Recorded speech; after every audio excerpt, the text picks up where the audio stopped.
journalistes radio et techniciens radio que j'ai formés les 2 premières fois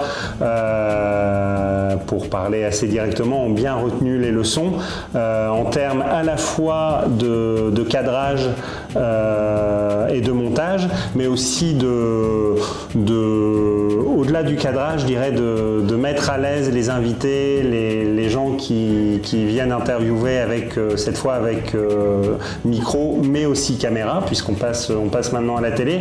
C'est un exercice qui est un petit peu différent quand on passe de la radio à la télé. C'est différent pour le journaliste, mais c'est aussi différent pour les personnes qu'on va interroger, qu'on va interviewer.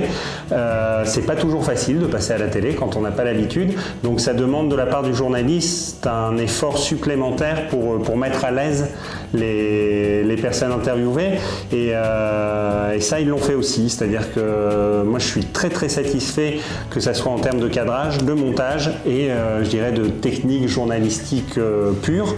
Là on a tourné une émission tous à la Fada chez les scouts, et toute l'équipe était super motivée, super engagée, on sent que tout le monde a envie de bien faire, et je me permets de le préciser, moi je dis pas ça pour faire plaisir, c'est-à-dire que vraiment je l'ai ressenti. Je le ressens pas à chaque fois, et là vraiment j'ai eu affaire à des journalistes et à des techniciens très motivés, très engagés.